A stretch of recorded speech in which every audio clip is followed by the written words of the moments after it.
My brother Knights, it's indeed a pleasure to greet you during this month of January. We wind down Christmas and Epiphany and enter into ordinary time. As we recall, the Feast of the Epiphany, our first reading in Holy Mass, talks about rising up and Jesus being that light that dispels the darkness. As brother Knights, we have no more important duty than to be the light in the darkness of our world. Whether it is in the charity that we provide, visiting that brother Knight in a nursing home or other facility, walking with those who have no one else to walk with, that's our calling.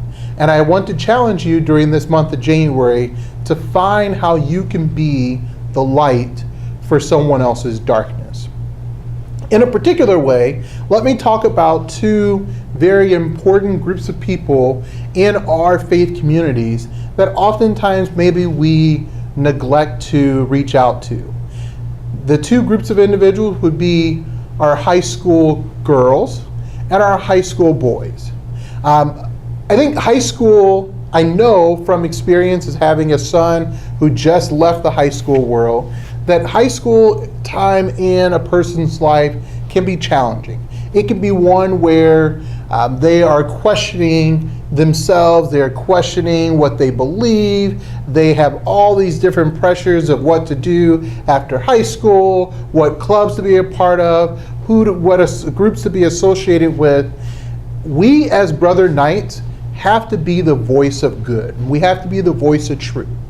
To our young ladies, we have to remind them that there are good, wholesome organizations out there that care about their development, and show them all the ways that our wonderful Catholic Church has to reach out to our young women.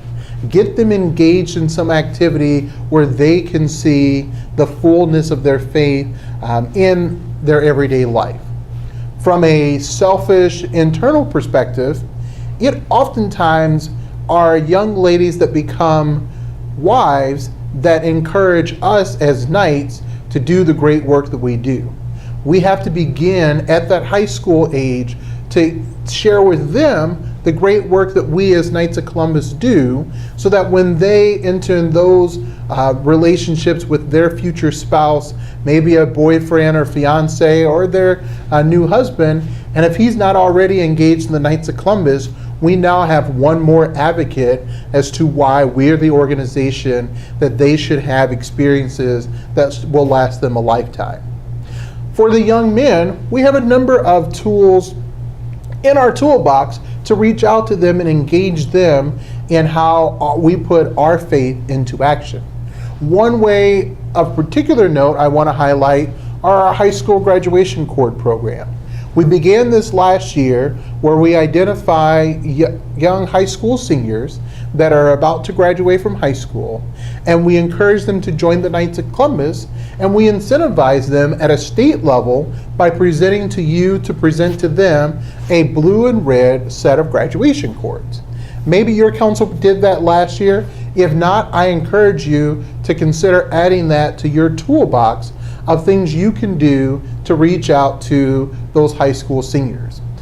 If you're fortunate enough to have a group of young men that are engaged in faith formation program, CCD, religious ed, whatever you want to call it, or you have access to a Catholic high school, then no better way than to reach out to the people in charge and say, we would like to come, bring pizza, and explain how the Knights of Columbus has been reaching out and building up spiritual lives of young people for decades.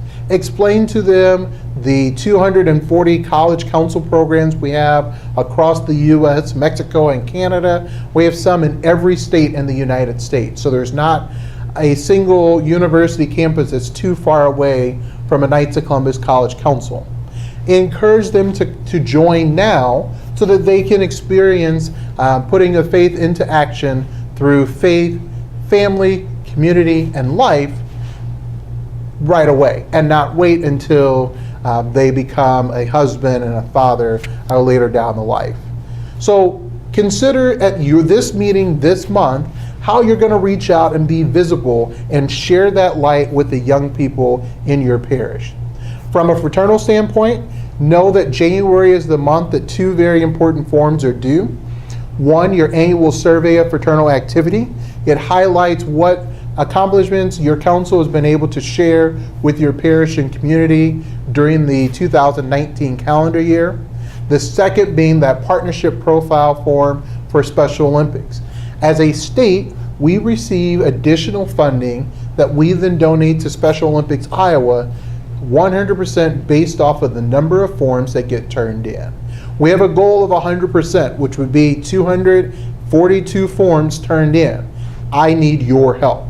Please get it turned in, no matter how involved you are with Special Olympics, whether it be a local team or involvement in the regional or state games.